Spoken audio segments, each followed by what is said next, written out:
নিজের শরীর বিলিয়ে দিতে যাচ্ছে মিশিম। অবাক করা বিষয়, তাই না? একটা মেয়ের সবচেয়ে বড় সম্পদ হচ্ছে তার ইজ্জত, আর সেটা কিনা নিজের ইচ্ছায় দেবে? এটা কোনো ভালো বা বুঝদার মানুষের পক্ষে সম্ভব নয়। কিন্তু বাস্তবতা যে বড্ড কঠিন, এই কঠিন বাস্তবতায় দারিদ্রতা এক একটা পরিবার, এক একটা মেয়ের জন্য অভিশাপ স্বরূপ। আর এই অভিশাপেই অভিশপ্ত হবে মিশিম। রাত 11টা বেজে 19 মিনিট। ব্যস্ত শহরে একা একা হাঁটছে মিশিম। এত রাতে একটা মেয়ে রাস্তায় একা হাঁটছে, বিষয়টা একদমই স্বাভাবিক নয়। আশেপাশে তো মানুষরূপী জানোয়ারদের অভাব নেই, কিন্তু নিজের জীবনের উপর মায়াটাও নেই।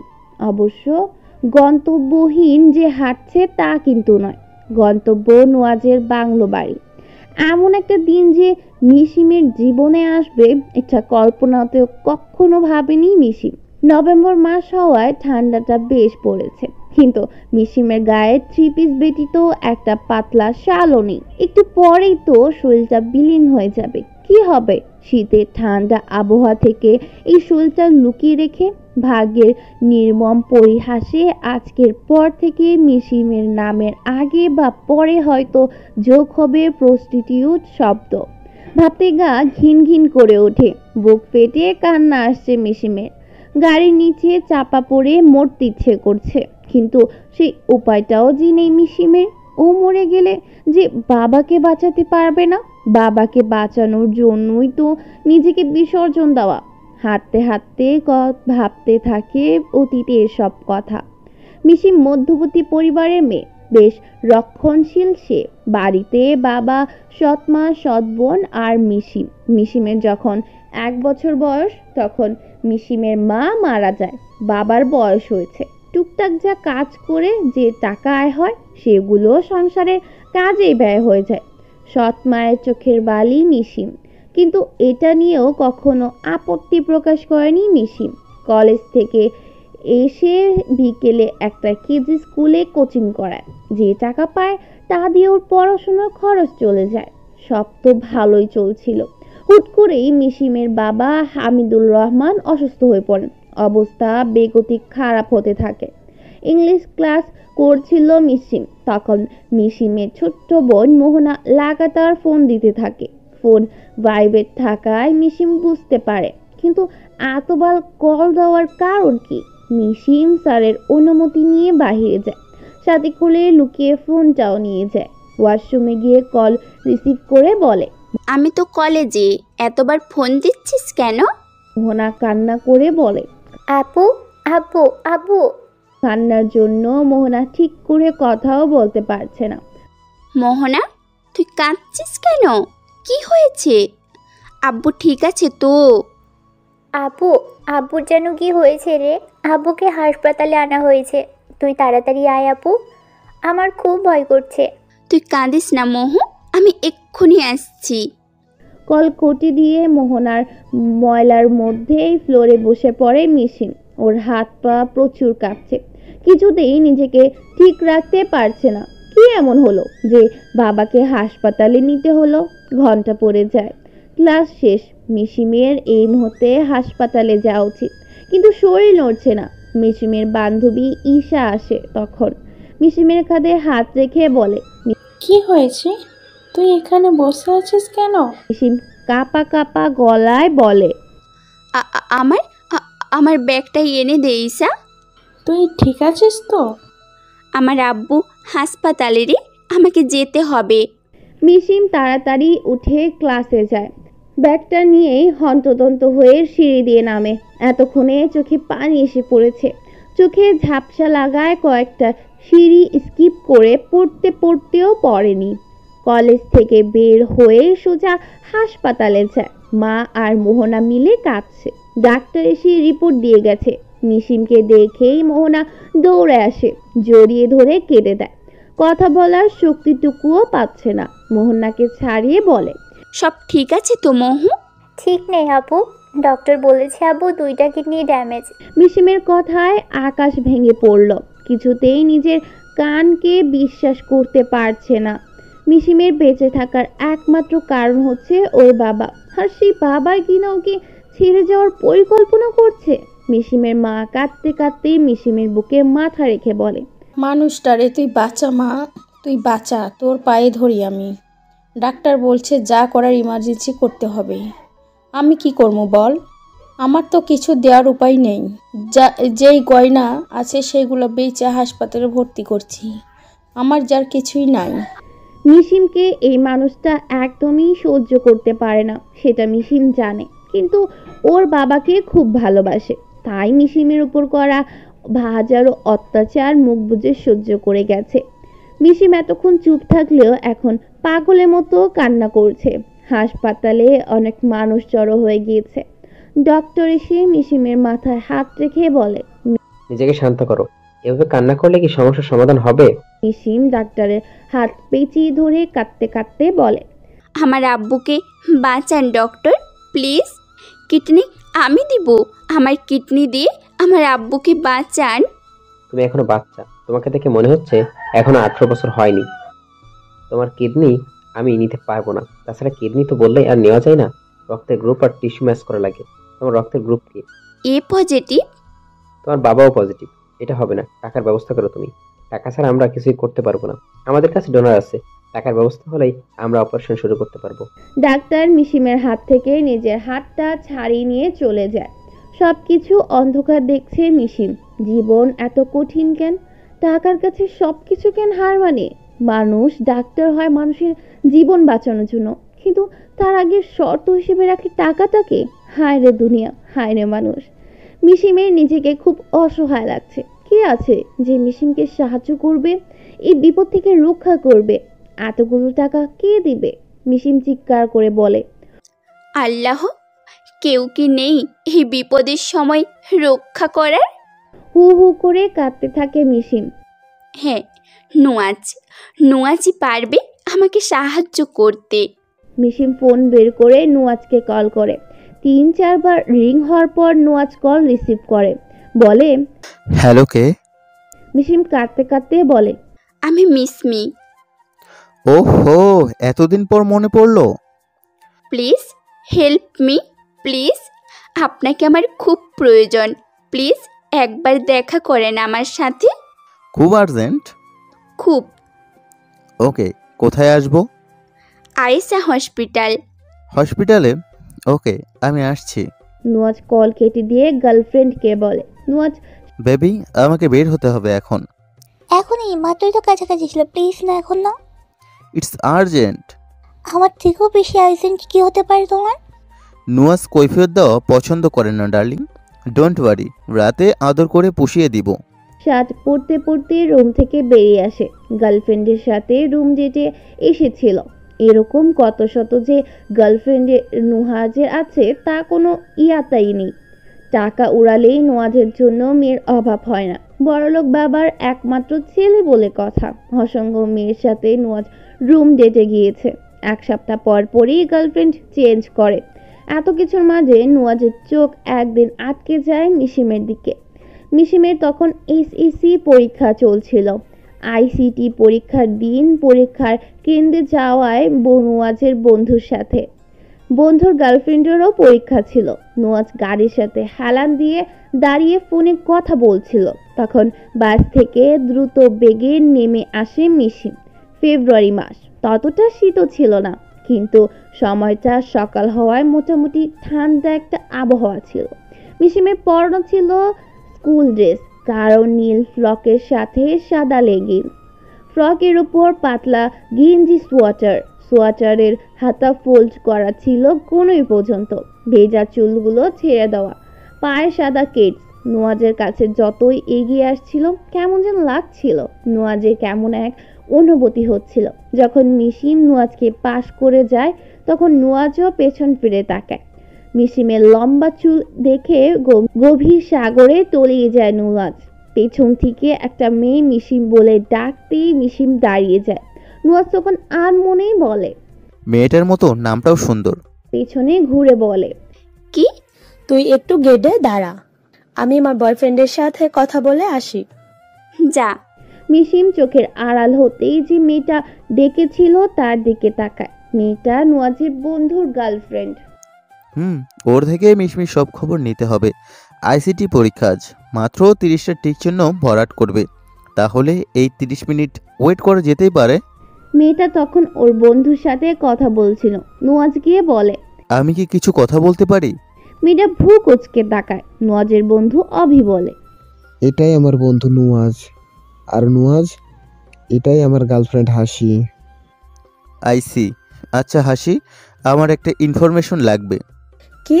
ওই মিশমিশ সব ইনফরমেশন আমার চাই। কেন? একটা ছেলে কখন একটা অপরিচিত মেয়ের ইনফরমেশন চাইতে পারে, এটা তোমার বোঝা উচিত হাসি। বুঝলাম, কিন্তু ওর সম্পর্কে কোনো ইনফরমেশন নিয়ে লাভ নেই। মানে আপনার উদ্দেশ্য সফল হওয়ার মতো নয়। আমার উদ্দেশ্য বলতে কি বোঝাচ্ছ? এটা বলে অভির দিকে তাকায় নুয়াজ। নুয়াজের চোখের ভাষা বুঝতে পেরে অভি বলে, তোর সম্পর্কে হাসিকে কিছুই বলিনি আমি। হাসি বলে, মানে হলো আপনি যদি ওর সাথে রিলেশন করতে চান তাহলে ভুলে যান, ওর রিলেশন করবে না। কেন? এসব ওর পছন্দ নয় তাই। সেটা আমি দেখব, তুমি শুধু ওর সাথে কথা বলার একটা ব্যবস্থা করে দাও। ওকে, আমি পরীক্ষা দিয়ে আসি আগে। হাসি চলে যাওয়ার পর অভি বলে, তুই কি এই ছোট মেয়েটাকেও বিছানায় নেওয়ার কথা ভাবছিস? তুই ছোট মেয়ের সাথে রিলেশন করতে পারিস, আর আমি এমন ভাবলেও দোষ, কিন্তু ওকে দেখে আমার সেই ফিলিংসটা হয়নি। তাহলে কি সেটা আমিও জানি না। নুয়াজ হাসপাতালের সামনে গিয়ে মিশিমকে কল দেয়। মিশিম কল রিসিভ করে। নুয়াজ বলে, আমি তো হাসপাতালের সামনে, তুমি কোথায়? আসছি। মিশিম কাঁদতে কাঁদতে হাসপাতাল থেকে বের হয়। মিশিমকে কাঁদতে দেখে অবাক হয় নুয়াজ। কাঁদছো কেন মিশমি? আমার আব্বু খুব অসুস্থ, 2টা কিডনি নষ্ট হয়ে গিয়েছে। ইমার্জেন্সি অপারেশন করতে হবে, অনেক টাকা লাগবে, অনেক।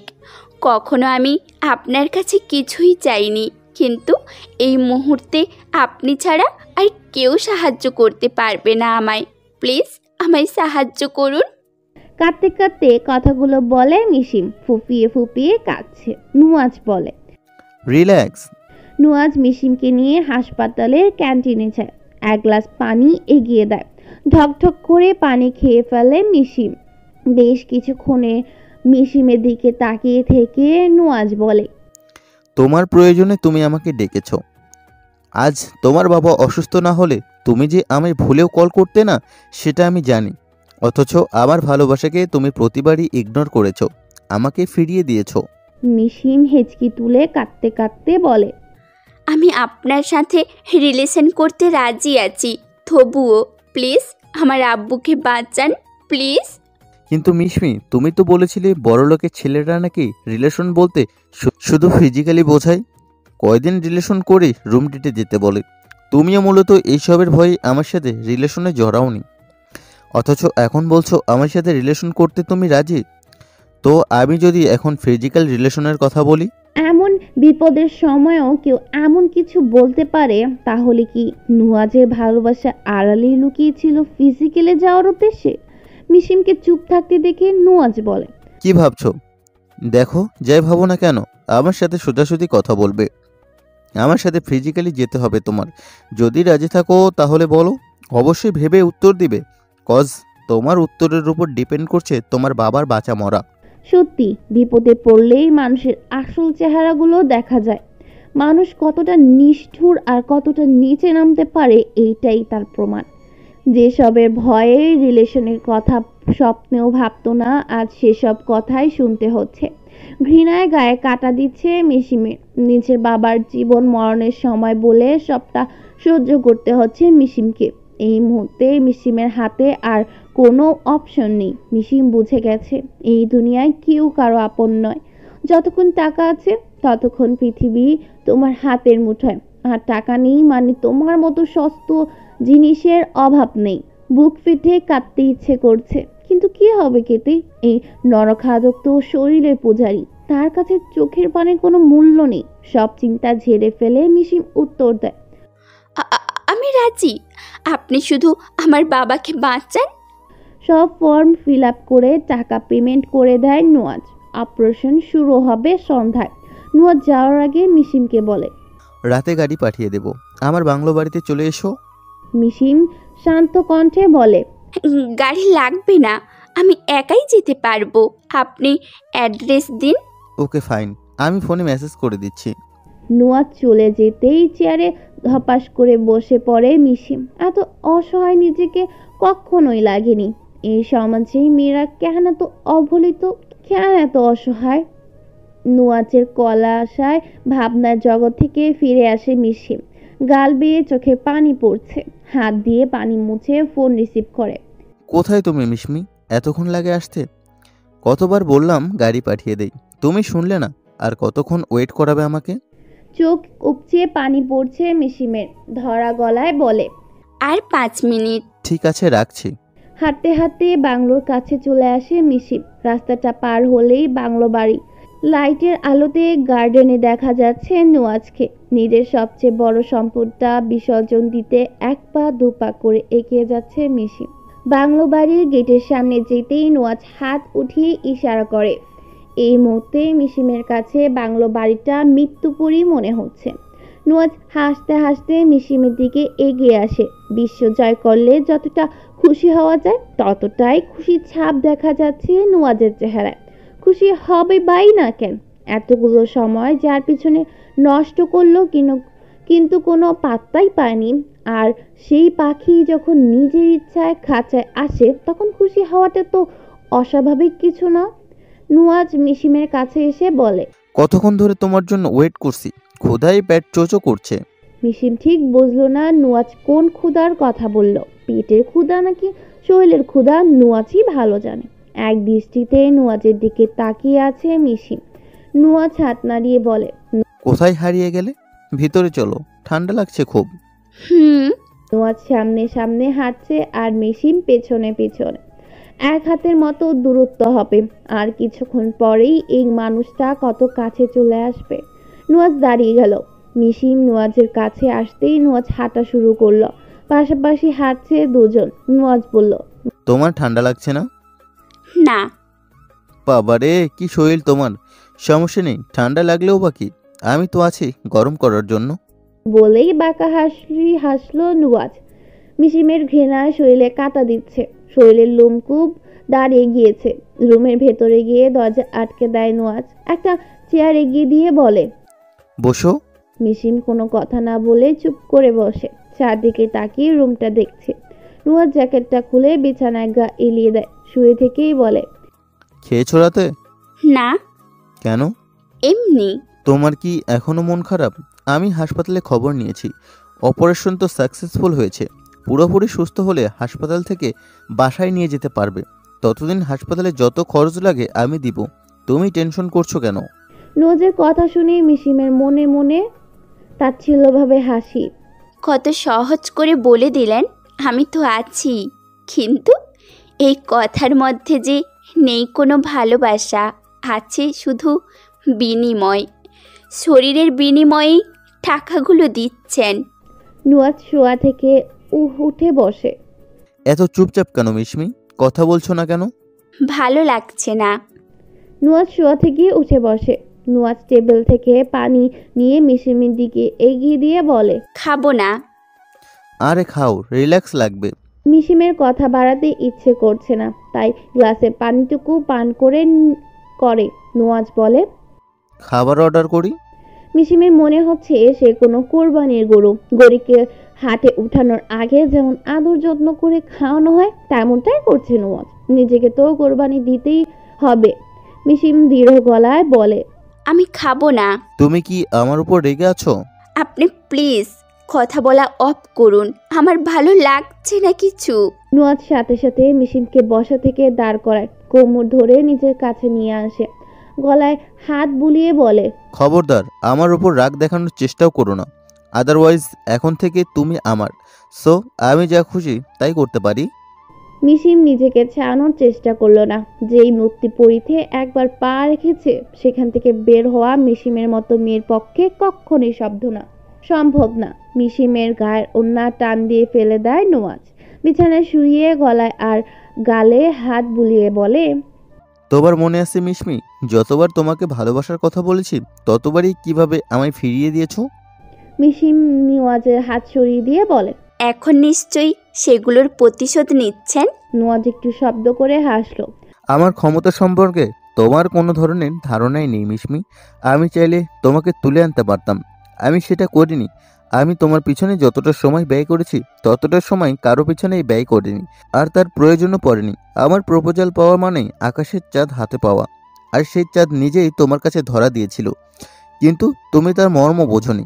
তোমাকে আমি কথাও দিয়েছিলাম যে তোমার সাথে আমি কখনো তোমার ইচ্ছার বিরুদ্ধে ফিজিক্যালি যাব না, কিন্তু তুমি তাও আমার ভালোবাসা বোঝোইনি। যেই মানুষ একটা মেয়ের বিপদকে দুর্বলতা করে বিছানায় নিয়ে আসতে পারে, সেই লোক কি রিলেশন করে বিছানায় নিতে পারতো না? তুমি বড্ড চালাক মিশমি, খুব চালাক। এই জন্যই তোমাকে একদিন পস্তাতে হবে। আর যদি ফিজিক্যালি রিলেশনে যেতামও তাহলেও আমি বিয়ে করতাম তোমায়। একটা কথা কি জানো তুমি, ভালোবাসা পূর্ণতা পায় ফিজিক্যালের মাধ্যমেই। তাহলে এমন ভালোবাসায় আমি থুতু ছিটাই। ভালোবাসলেই বিয়ের আগে বিছানায় যেতে হবে, ভালোবাসার প্রমাণ দিতে হবে? সেটা কখনো ভালোবাসার পর্যায়েই পড়ে না, ওটাকে বলে চাহিদা। ভালোবাসা মানে একে অপরকে সম্মান করা, চোখের ভালোবাসায় ভরসায় উপলব্ধি করানো। ধ্যাত, এই ডিজিটাল যুগেও এসে এমন খ্যাতমার্কা কথা বলেছ। এরকম এত অহরহ হচ্ছে রিলেশন, তোমার মতো খ্যাত এমন কয়জন আছে বলো তো? তাহলে আল্লাহর কাছে আমি হাজার শুকরিয়া জানাই, কারণ আমি খ্যাত। আধুনিকতার পরিচয় দিতে গিয়ে যদি নিজের সম্মান হারাতে হয়, তাহলে আমি বলবো আধুনিকতার ছোঁয়া আমি কখনোই চাই না। জানি না কি এমন পাপ করেছিলাম যে কারণে আজ এত বড় পরীক্ষা দিতে হচ্ছে আমায়। কথাগুলো বলেই ডুকরে কেঁদে ওঠে মিশিম। তোমার সাথে কথাই আমি পারবো না, কিন্তু তুমি কাঁদছো কেন? একটুও কষ্ট দিব না জান। নুয়াজ মিশিমের ঘাড়ে ঠোঁটের ছোঁয়া দেয়, অন্য হাত দিয়ে গলায় স্লাইড করে। নুয়াজের প্রতিটা স্পর্শ মিশিমের ভেতরের সত্তাকে ঘৃণায় মেরে ফেলছে। অসহ্য লাগছে, চোখের কোনা বেয়ে পানি পড়ছে। মনে মনে হাজারবার চাইছে এটা থেকে মুক্তি পেতে, কিন্তু মিশিম জানে এই জাহান্নাম থেকে মিশিমের মুক্তি নেই।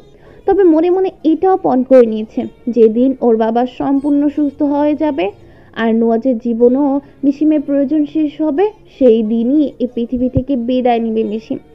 এই নিষ্ঠুর পৃথিবী মিশিমের জন্য নয়। মিশিমের ফোন বেজে ওঠে, ফোন টেবিলের উপর। মিশিম ওঠাতে চাইলেই নুয়াজ বাধা দেয়। উফ, এখন ফোনটা ধরাই যাবে না, আমার মনোযোগ নষ্ট হয়ে যাবে। মিশিমের চোখ থেকে অনবরত পানি পড়ছে। নুয়াজ গিয়ে ফোনটা বন্ধ করে রাখে, ধীরে ধীরে এগিয়ে আসে মিশিমের দিকে। হাসপাতাল থেকে বারবার ফোন দিচ্ছে মোহনা। পাশ থেকে রেহনুমা বেগম বলে, কি রে, ফোন ধরে না? না মা, এতক্ষণ রিং হলো আর এখন ফোন বন্ধ বলছে। এত রাতে মেয়েটা গেল কই? হাসপাতালে তোর বাপরে একবার দেখতেও আইলো না। জানি না মা। রেহনুমা বেগম আর কথা বাড়ালেন না। সকাল 10টার দিকে হাসপাতালে আসে মিশিম। নুয়াজের ড্রাইভার পৌঁছে দিয়ে গিয়েছে। নুয়াজ তখনও ঘুমে। হাসপাতালের ভেতরে ঢুকতেই মোহনা আর মাকে দেখতে পায়। আব্বু এখন কেমন আছে রে মোহনা? আপু ভালো আছে, ডক্টর বলেছে, কিন্তু কাল এতবার ফোন দিলাম ধরিসনি কেন? শুনিনি রে, ঘুমিয়ে গিয়েছিলাম আর ফোনে চার্জও ছিল না। সকালে উঠে দেখি ফোন বন্ধ হয়ে আছে। রেহনুমা বেগম বলেন, তুই ছিলি কই রাতে? সেই যে গেলি আর তো আসলি না হাসপাতালে। টাকা দিয়ে কি দায়িত্ব পালন করলি? না মা, আসলে শাকিলা আমায় এমন অবস্থায় আসতে দেয়নি, বলেছে সকালে যাস। তাছাড়া আমি তো হাসপাতালে ফোন করে খবর নিয়েইছি। তবুও আসা দরকার ছিল। মিশিম কথাটা কাটিয়ে দিয়ে বলে, তোমরা তো মনে হয় খাওনি এখনো, চলো ক্যান্টিন থেকে খাইয়ে আনি, আমারও খুব খিদে পেয়েছে। মোহনা বলল, হ্যাঁ রে আপু, খুব ক্ষুধা লেগেছে। আচ্ছা চলো। তিনজনেই একসাথে খেতে বসেছে। মোহনা আর রেহনুমা বেগম খেলেও মিশিমের গলা দিয়ে খাবার নামছে না। ঘৃণা হচ্ছে নিজের প্রতি খুব। খাওয়ার মাঝে রেহনুমা বেগম জিজ্ঞেস করলেন, হ্যাঁ রে মিশমি, এতগুলো টাকা কোথায় পেলি? একটা দুইটা টাকা তো নয় যে তুই ধার করবি, লাখ টাকার ধাক্কা ছিল। অল্প সময়ে এতগুলো টাকা কে দিল তোকে? মিশিমের মনে মনে ঠিক এই ভয়টাই পাচ্ছিল, কখন না জানি মা টাকার কথা জিজ্ঞেস করে। মিশিমের ভয়টাই সত্যি হলো, কিন্তু কি উত্তর দিবে মাকে? সকালে অভি এসে নোয়াজকে ঘুম থেকে ওঠায়। নোয়াজ ফ্রেশ হয়ে বের হতেই অভি বলে, কাজটা কি ঠিক করলি? নোয়াজ চুল ঠিক করতে করতে বলে, কোন কাজের কথা বলছিস? আমি মিস্ত্রির কথা বলছি। এটা না করে কি ওর বিপদে সাহায্য করতে পারতি না? দেখতি এমনিতেই তোর উপর ওর ভালোবাসা জন্ম নিত। ধুর, কবে ভালোবাসার জন্ম নিবে না নিবে তার তো কোনো ঠিক ঠিকানা নেই। তাছাড়া সুযোগের সদ্ব্যবহার কিভাবে করতে হয় সেটা এই নোয়াজ ভালো মতোই জানে। কাজটা তুই একদম ঠিক করিসনি। চুপ কর, এত সাফাই গাইতে হবে না তোর। আচ্ছা, একটা সত্যি কথা বলবি? কি? তুই কি মিস্ত্রিকে সত্যি কখনো ভালোবেসেছিলি? অভির কথা শুনে নোয়াজ জোরে হাসতে লাগলো। এভাবে হাসছিস কেন? এত মেয়ের সাথে রাত কাটাতে কাটাতে ভুলে গিয়েছিলাম ভালোবাসা কি। তবে যাই বলিস, ওর চোখে কি যেন আছে, কি এক নেশা, এক মাদকতা। তার মানে অন্যান্য মেয়ের মতো মিস্ত্রিও ছিল তোর টার্গেট? কনফিউজ করার মতো প্রশ্ন। রেহনুমা বেগমকে কি উত্তর দিবে এটাই ভেবে পাচ্ছে না মিশিম। আমতা আমতা করে বলে, কলেজের এক বন্ধুর সাহায্য করেছে মা। কলেজের বন্ধু এমনি এমনি তোকে এতগুলো টাকা দিল? তুমি কি বলতে চাচ্ছ বলো তো? টাকা যেভাবে খুশি সেভাবে পাই, সেটা কি বড় কথা? আব্বুর জীবন বাঁচাতে পেরেছি, এটা কি কম? তুমি আব্বুকে নিয়ে ভাবো, টাকা পয়সা নিয়ে তোমাকে এত ভাবতে হবে না। যখন তোর আব্বু জানতে চাইবে টাকার কথা তখন কি বলবি? এবার যেন মিশিম একটু থমকে গেল। সত্যি তো, বাবার কাছে কি বলবে? আর যাই হোক, বাবার চোখে চোখ রেখে মিথ্যা বলাটা অসম্ভব প্রায়। সেটা আমি দেখে নিব। বলেই ক্যান্টিনের বিল মিটিয়ে বাসায় চলে আসে মিশিম। ফ্যান ছেড়ে দিয়ে গা এলিয়ে দেয় বিছানায়। শীতের মধ্যেও গরম লাগছে মিশিমের। জীবনটা কত কঠিন। মিশিম ভাবতে থাকে, আব্বু যদি কোনোদিন এই নিষ্ঠুর সত্যিটা জানতে পারে তখন তখন কি করবে আব্বু? মানতে পারবে এটা? আমি বা কিভাবে দাঁড়াবো এই মুখ নিয়ে আব্বুর সামনে? ভাবতে পারছে না কিচ্ছু। মাথাটা ধরে এসেছে। গোসল করলে ভালো লাগবে। মিশিম ওয়াশরুমে গিয়ে অনেকখানি সময় নিয়ে গোসল করে। ইচ্ছে মতো সাবান দিচ্ছে গায়ে, যাতে রাতে সব ময়লা ধুয়ে মুছে যায়। কিন্তু চাইলে কি আর যায়? এটা কখনো সম্ভব? গোসল সেরে জামা কাপড়গুলো রোদে শুকাতে দেয়। আয়নার সামনে দাঁড়িয়ে নিজেকে দেখছিল। গলার কাছটায় লাল দাগ হয়ে আছে। ফোনের রিংটনে ধ্যান ভাঙিয়ে মিশিমের। মোহনা ফোন করেছে। হ্যালো আপু, বলো। তুই কোথায়? বাসায়। কি হয়েছে? হাসপাতালে আয় তাড়াতাড়ি। কি ঔষধ যেন লাগবে, কিন্তু হাসপাতালে নেই, বাহির থেকে আনতে হবে। আমার কাছে তো টাকা নেই। আচ্ছা তুই থাক, আমি আসছি। আচ্ছা। ফোন রেখে মিশিম তাড়াতাড়ি রেডি হয়ে বেরিয়ে পড়ে। হাসপাতালে গিয়ে প্রেসক্রিপশন নিয়ে ডাক্তারের দোকানে যায়। ওষুধ নিয়ে যখন হাসপাতালে ফিরছিল তখন নোয়াজ ফোন করে। মিশিম রিকশায় উঠে ফোন রিসিভ করে বলে, বলুন। কোথায় তুমি যান? রিকশায়। রিকশায় কেন? কোথায় যাচ্ছ? আব্বুর ওষুধ কিনতে গিয়েছিলাম, এখন হাসপাতালে যাচ্ছি। ওষুধ নেই আমাকে বলতেই পারতে। তুমি কেন বের হলে? সব সময় আপনাকে বিরক্ত করাটা ভালো দেখায় না। আমায় নিয়ে তোমার ভাবতে হবে না, তোমাকে নিয়ে আমার ভাবতে দাও। তাহলে সত্যি যদি তুমি আমাকে ডিস্টার্ব করতে না, তাহলে সবচেয়ে বেশি খুশি আমিই হতাম। মিশিম চুপ করে থাকে। এই মানুষটাকে বুঝতে পারে না মিশিম। আর বুঝবেই বা কিভাবে? কখনো তো সেই চেষ্টাই করেনি। সব সময় রিলেশন থেকে দূরে থেকেছে। আর চাইছিও না কাউকে বুঝতে। কি হবে বুঝে? এই জীবনটাই তো এখন বিসর্জনের খাতায়। এই মিসমি, শুনছি। চুপ করে আছো কেন? আপনার কথা শুনি। আচ্ছা শোনো, এভাবে হুটহাট বের হওয়া বাদ দাও। কখনো কোনো কিছুর দরকার হলে আমাকে বলবে। মনে রেখো, এখন থেকে তুমি কিন্তু আমার। হুম। বিকালের দিকে আমার সাথে দেখা করতে পারবে? আচ্ছা। এখন রাখছি, সাবধানে যেও। আচ্ছা। শোনো। বলেন। Love you. মিশিম বিদ্রুপি করে বলে, হুম, রাখছি। হাসপাতালে গিয়ে দেখে রেহনুমা বেগমের কাঁধে মাথা রেখে ঘুমাচ্ছে মোহনা। মৌসিম মোহনাকে ডেকে বলে, তোর ঘুম পেয়েছে খুব, তাই না? মোহনা চোখ মেলে বলে। রাত জেগেছি তো, তাই আর কি। মাকে নিয়ে বাসায় যা, আমি আছি হাসপাতালে। না, সমস্যা নেই। চুপ, যা বাসায় যা, আমি ডক্টরের সাথে কথা বলে আসি। আচ্ছা। মোহনা রেহনুমা বেগমকে নিয়ে বাড়িতে যায়। মিশিম হাঁটতে হাঁটতে করিডোরের শেষ মাথায় যেতেই বিশাল দেহি এক লোকের সাথে ধাক্কা খায়। মিশিম মাথা লোকটার বুকের সাথে বাড়ি খায়। মিশিম মাথায় হাত দিয়ে বিড়বিড় করে বলে, লোক বুক নাকি পাথর আল্লাহ? বিনয় সুরে বলে। সরি, আমি দেখিনি। মিশিম মাথা তুলে বলে, ইটস ওকে। সিম্মি, এমন অবাক করা কণ্ঠে নিজের নাম শুনে মিশিম তার দিকে তাকায়। ভ্রু কুঁচকে তাকিয়ে আছে। লোকটা ব্যস্ত ভঙ্গিতে বলে, মিশিম তুমি আমাকে চিনতে পেরেছো? মেয়ের চেহারার হাবভাব বলে দিচ্ছে সে চিনেনি। তাই লোকটা হেসে বলল, নাচেনারই কথা, সেই কত বছর আগে দেখেছিলে। যাই হোক, আমি আলভি, তোমার খালার বাড়ির পাশেই থাকতাম, মনে পড়েছে? ও হ্যাঁ, আলভি ভাই, কেমন আছেন আপনি? আলহামদুলিল্লাহ, ভালো আছি। তুমি কেমন আছো? বেঁচে আছি। সরি। মানে বেঁচে থাকাটাই তো অনেক কিছু। ভালো আছি। তুমি অনেক চেঞ্জ কিসমিস। মিশিম হেসে দিল। এখনো এই নামটা মনে আছে? আমি মন ভোলা নই, পিচ্চিটাকে একটা নাম দিয়েছিলাম, সেটা ভুলে গেলে চলবে? আমি মোটেও পিচ্চি নই, আমি এখন বড় হয়েছি। তাই? কতটা বড় হয়েছো? অনেকটা বড় আলবি ভাই, অনেক বড়। যতটা বড় হলে পৃথিবীর নিষ্ঠুর মানুষগুলোকে খুব কাছ থেকে দেখা যায়। এইসব কি বলছো সিম্মি? কিছু না। আপনার কি এখন কোনো তাড়া আছে? না, কেন? তাহলে আপনি একটু ওয়েট করুন, আমি ডাক্তারের সাথে কথা বলে আসি। আচ্ছা। মিশিম ভেতরে যায় আর আলবি বাহির থেকে দাঁড়িয়ে থাই গ্লাস ভেদ করে মিশিমকে দেখছে।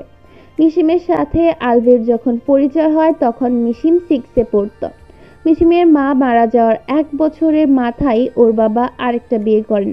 বিয়ে করার উদ্দেশ্য ছিল মিশিম যাতে মায়ের আদর যত্ন ভালোবাসা পায়। নতুন মা অর্থাৎ রেহনুমা বেগম বিয়ের পর খুব ভালোবাসতো মিশিমকে।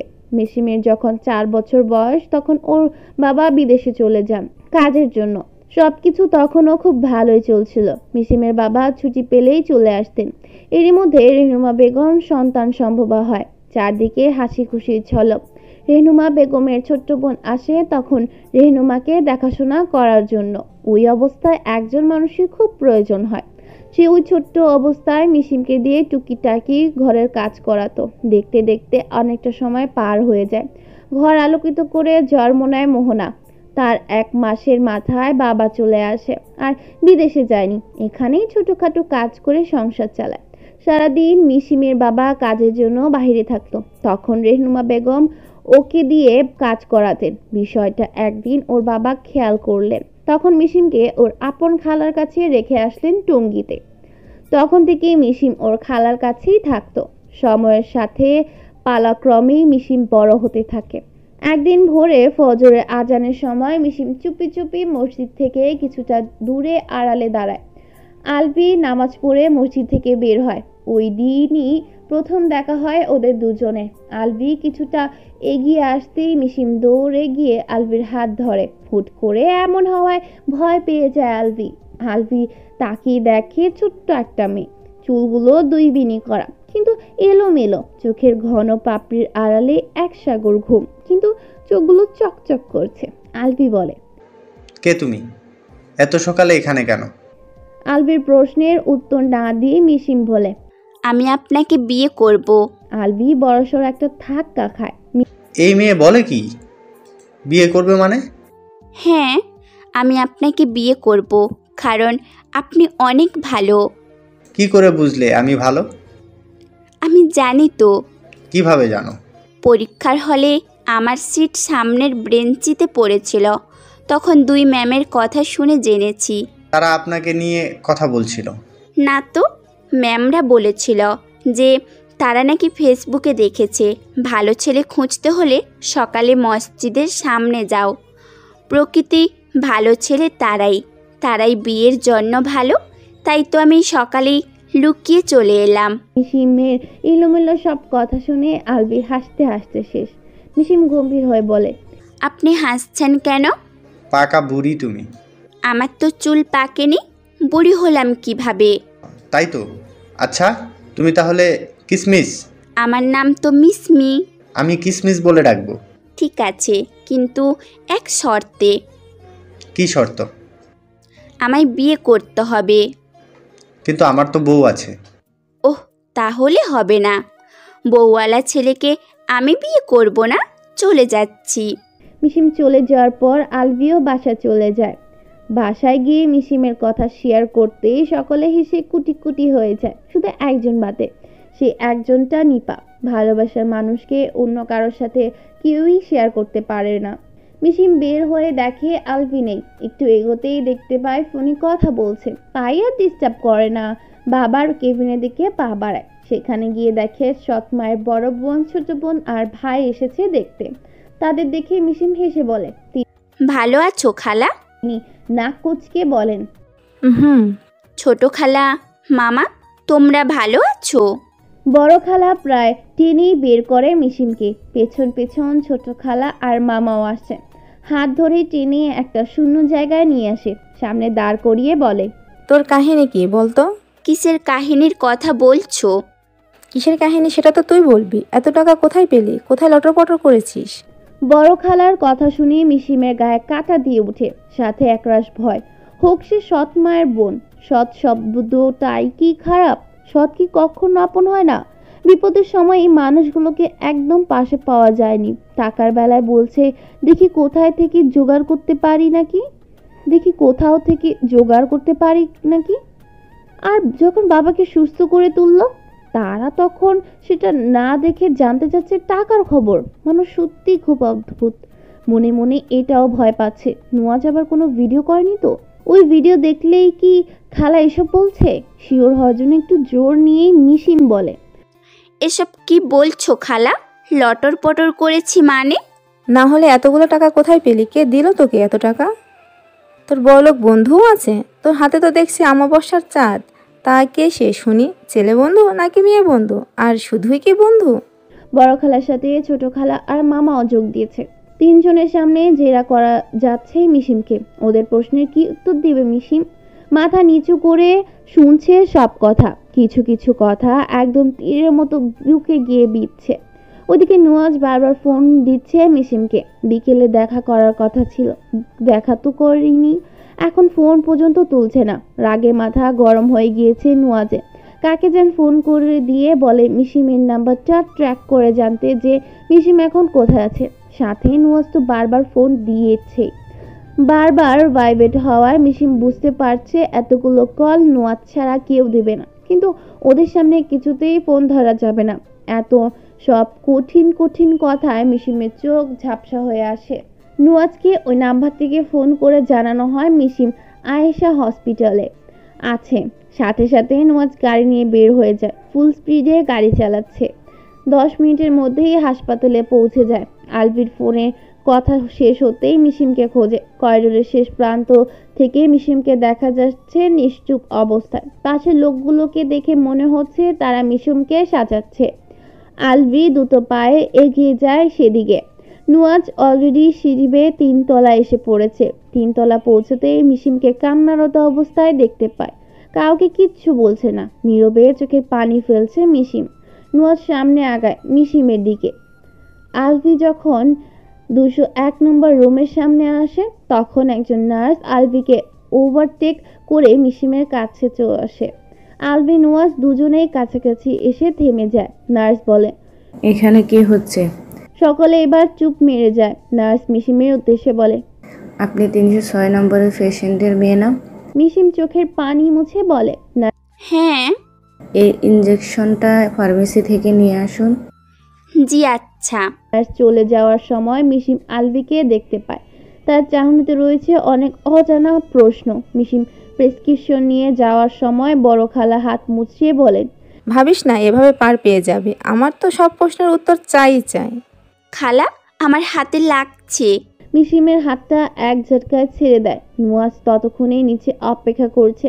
মিশিম নিচে যেতেই হাত টেনে নিজের সামনে আনে। নুয়াজকে দেখে অপ্রস্তুত হয়ে যায় মিশিম। তোমার সমস্যা কি মিসমি? তুমি কোনোভাবে আমাকে ইগনোর করছো? ভুল বুঝবেন না প্লিজ, আমি ইচ্ছে করে এমন করিনি। কতবার ফোন দিয়েছি, ফোন তুলোনি কেন? মিশিম নিশ্চুপ। কথা বলছো না কেন? আর ওই লোকগুলো কারা? কি বলছিল তোমায়? কিছু না তো। মিথ্যা বলবে না, বলো কি বলছিল তারা? আর তুমি কাঁদছিলে কেন? কিছু হয়নি, বললাম তো। মেজাজ খারাপ করাবে না বলে দিলাম। মিশিম এবার ঝাড়ি দিয়ে বলে, কি শুনতে চাচ্ছেন আপনি?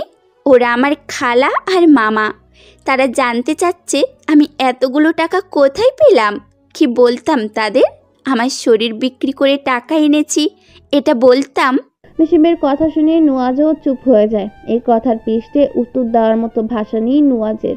নুয়াজকে চুপ থাকতে দেখে মিশিম বলে, আমি আপনার সাথে পরে দেখা করব। এখন আব্বুর জন্য ইঞ্জেকশন আনতে হবে। তুমি এখন আমার সাথে যাবে। আমার লোক হাসপাতালে ইঞ্জেকশনটা পৌঁছে দিয়ে যাবে।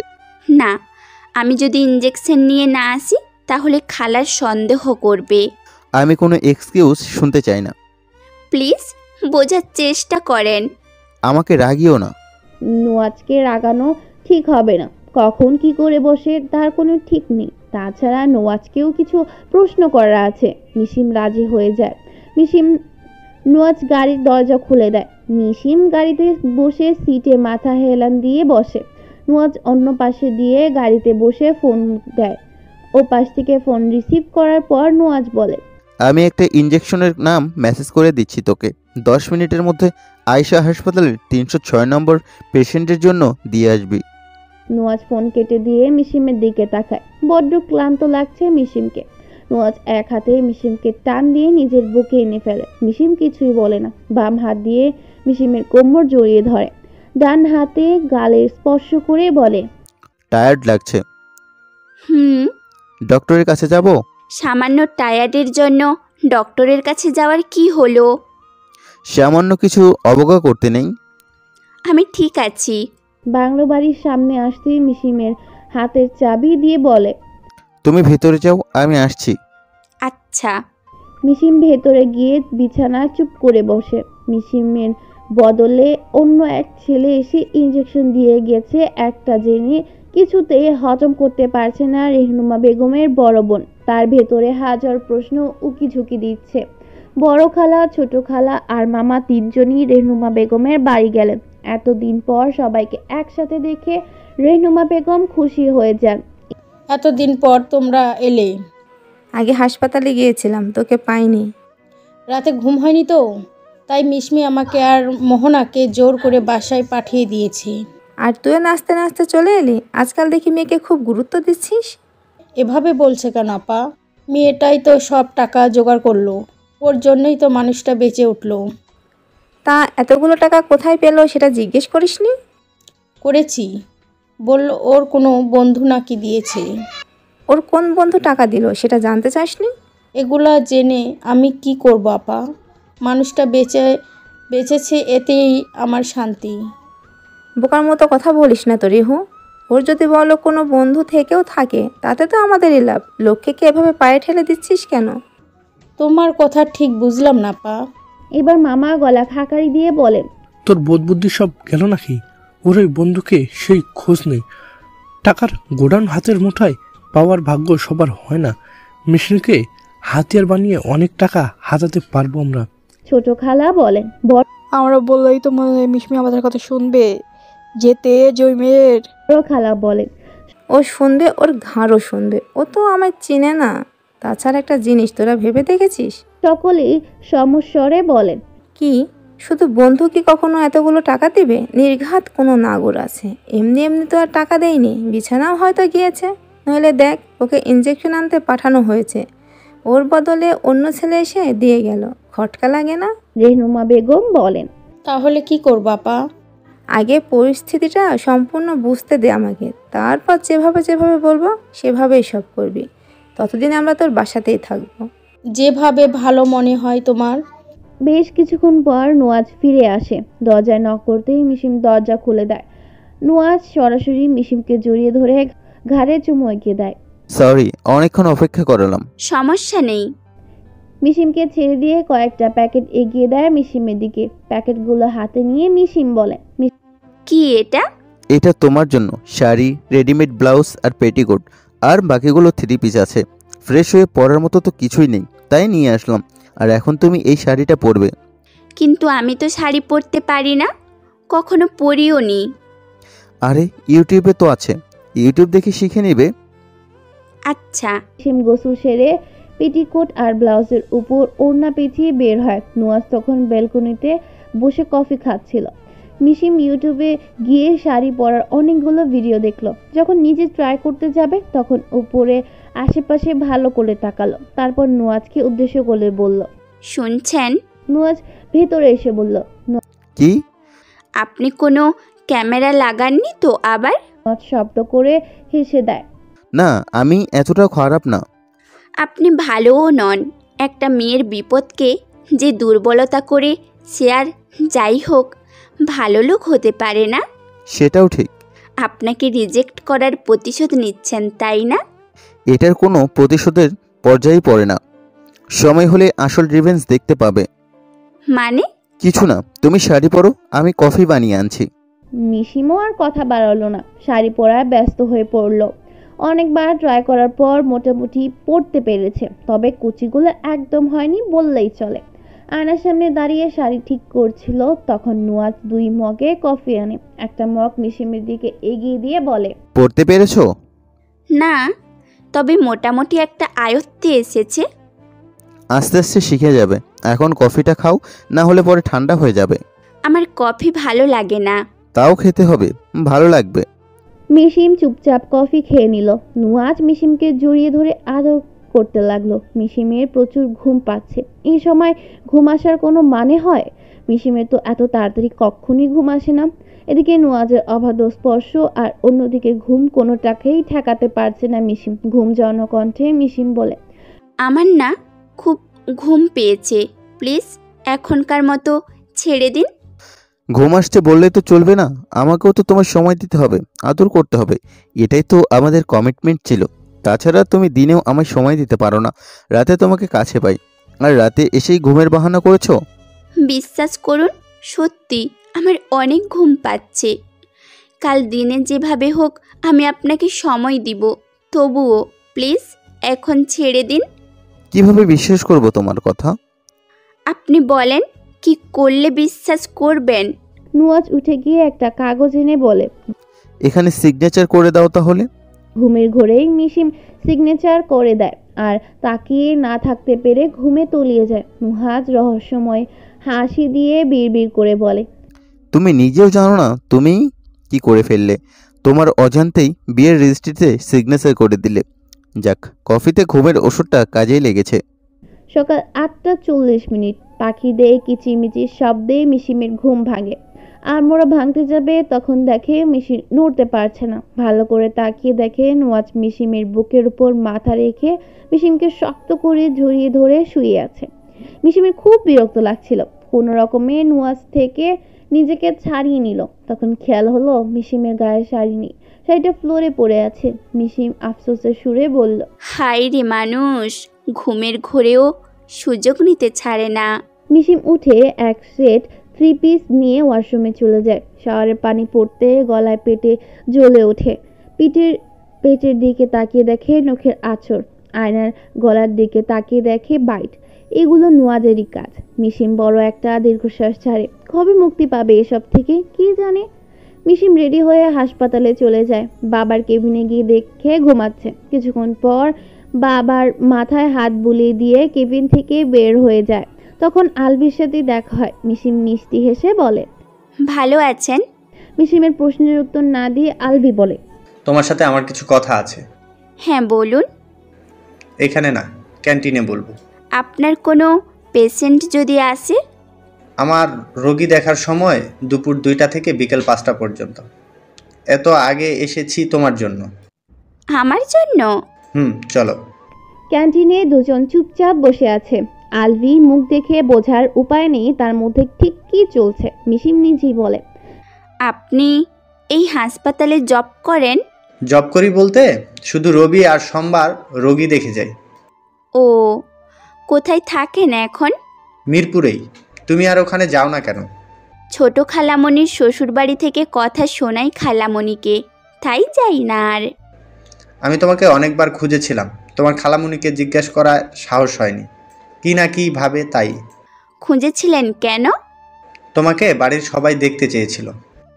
কেন? এমন দুষ্টু মেয়েটাকে কার না দেখতে ইচ্ছে করে। মিসিম হাসলো।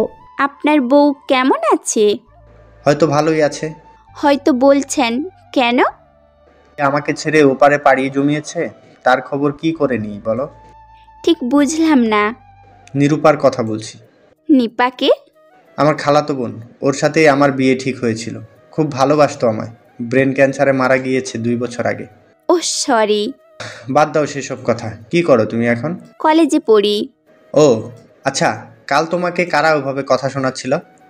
আমার খালারা আর মামা এমনি কথা বলছিল।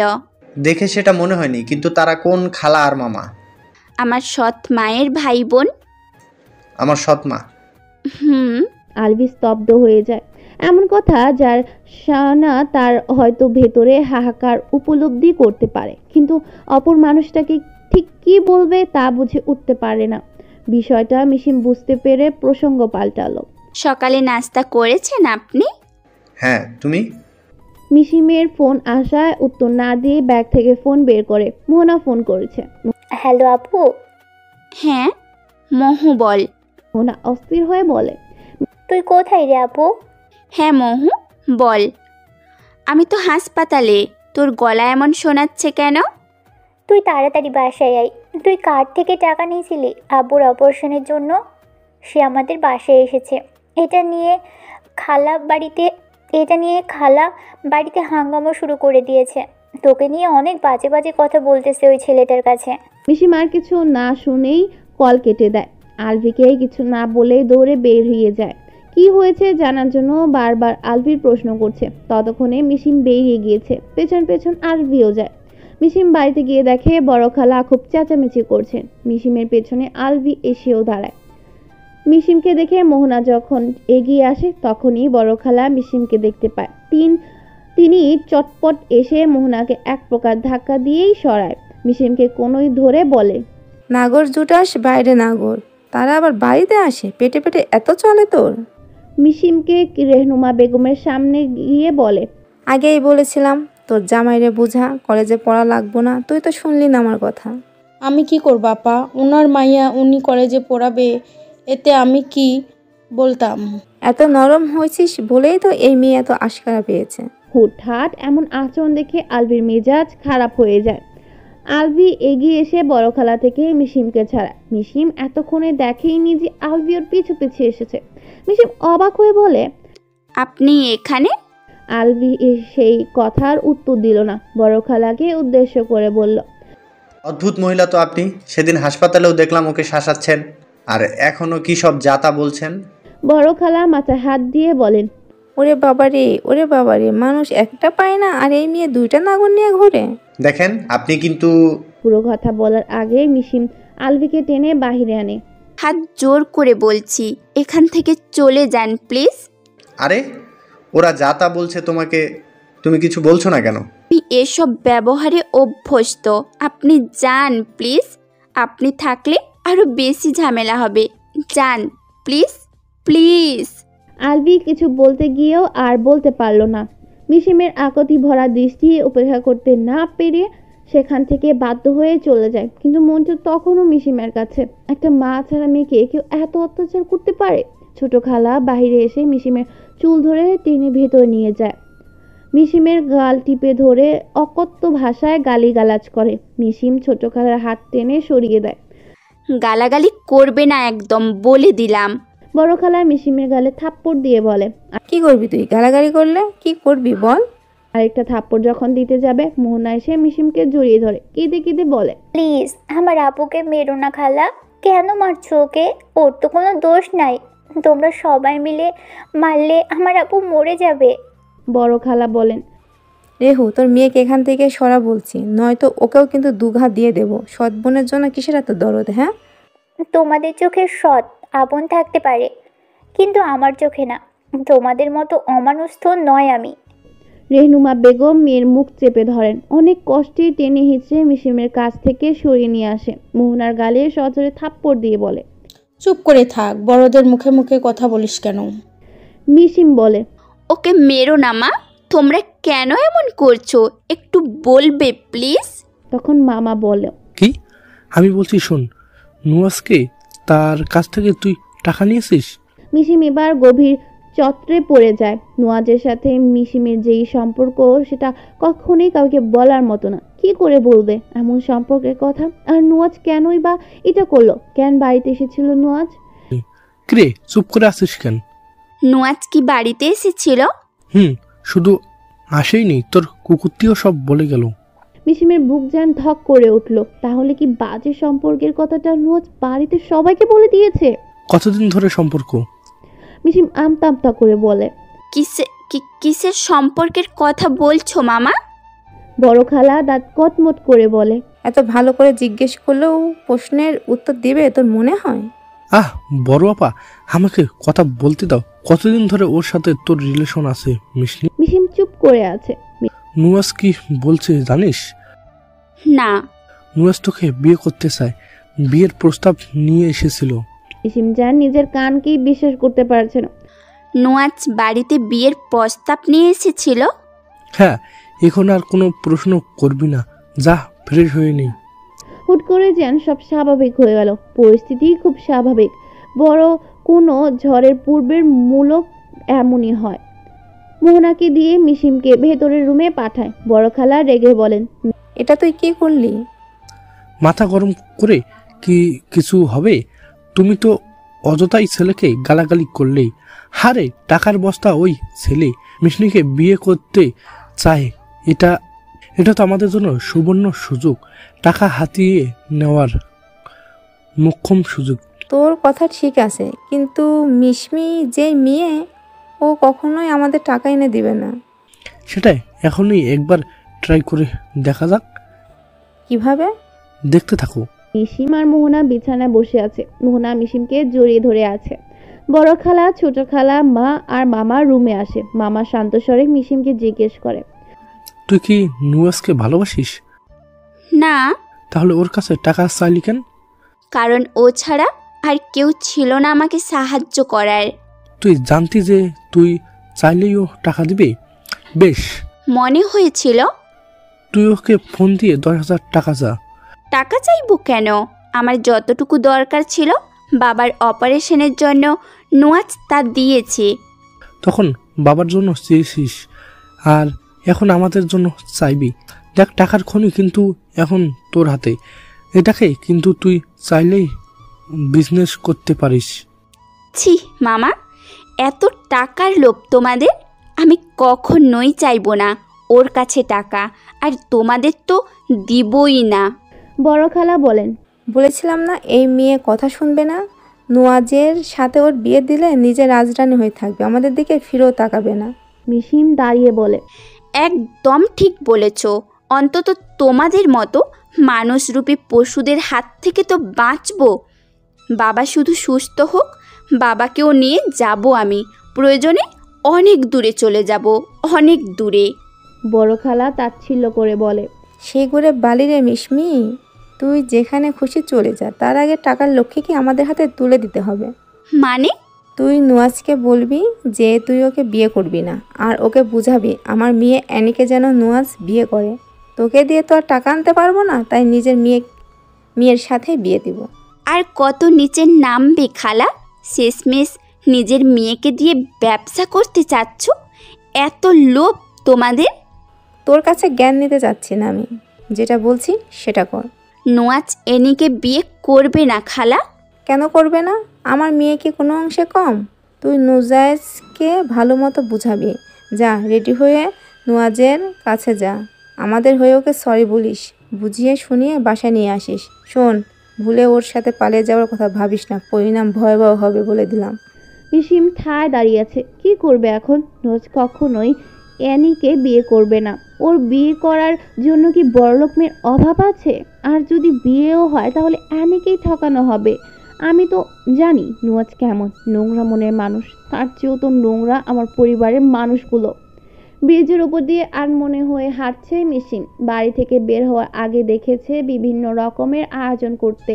বের হওয়ার আগে তো আজ বড় খালা গালে চুমুও খেয়েছে, ছোট খালা জোর করে খাইয়ে দিয়েছে, মামা হাতে 200 টাকা গুজে দিয়ে সাবধানে যেতে বলেছে। তবে সবার এত আদর শেষে একটাই কথা ছিল, তা হলো মিশিম যেন বিয়েতে রাজি না হয় আর অ্যানির জন্য নোয়াজকে রাজি করায়। তাদের বিশ্বাস মিশিম ঠিক রাজি করতে পারবে, তবুও তাদের টাকা চাই। আচ্ছা, টাকার এত জোর? কাগজের তৈরি নোটগুলো এত মূল্য যে মানুষকে পশু বানাতেও দুবার ভাবে না। নোয়াজ অনবরত ফোন করেই যাচ্ছে, মিশিম ফোন ধরছে না। কি হবে ধরে, কি বলবে? নোয়াজ কি শুনবে মিশিমের কথা? বিশাল নদীর পাড়ে বসে আছে মিশিম, দৃষ্টি পানির দিকে স্থির। বাবাকে দেখতে যায়নি, দেখলেই পিছু টানে পড়ে যাবে। আর কোনো মায়া আর কোনো পিছু টান রাখা যাবে না। এই নিষ্ঠুর মানুষের ভিড়ে মিশিমের প্রয়োজনীয়তা ফুরিয়ে এসেছে। এখনই জীবন বিসর্জন দিয়ে দিবে এই স্বচ্ছ পানির স্রোতে। একটা সময় লাশ ভেসে উঠবে। না, আর ভাবা যাচ্ছে না। তার আগে নোয়াজকে লম্বা একটা মেসেজ পাঠায়। সেন্ড বাটনে ক্লিক করতেই নোয়াজ এসে মিশিমকে দাঁড় করিয়ে গালে থাপ্পড় বসিয়ে দেয়। মিশিম গালে হাত দিয়ে তাকিয়ে আছে। মিশিমের বাহু ঝাঁকিয়ে ধরে বলে, ফোন ধরতে কষ্ট লাগে? সবসময় লোকেশন ট্র্যাক করে তোমার কাছে আসতে হবে? মিশিম তখনও গালে হাত দিয়ে ছায় দাঁড়িয়ে আছে, চোখগুলো কেমন ছলছল করছে। নোয়াজের মেজাজ এবার চরম হয়ে উঠে যায়। থাপ্পড় কি আরেকটা খেতে ইচ্ছা করছে? চুপ করে আছো কেন? এখানে কি হাওয়া খেতে আসছো? না, মরতে আসছি। কি মাথা ঠিক আছে তোমার? কেন মারতে চাও শুনি? আছে। কেন মরতে চাও শুনি? কি করব বেঁচে থেকে? বেঁচে থাকলে একদিকে আপনার যন্ত্রণা সহ্য করতে হবে, অপরদিকে পরিবারের অত্যাচার। আমি আর পারছি না এসব সহ্য করতে। প্রতি রাতে আপনার বিছানার সঙ্গী আর হতে পারছি না। নিজের প্রতি ঘৃণা হয় আমার।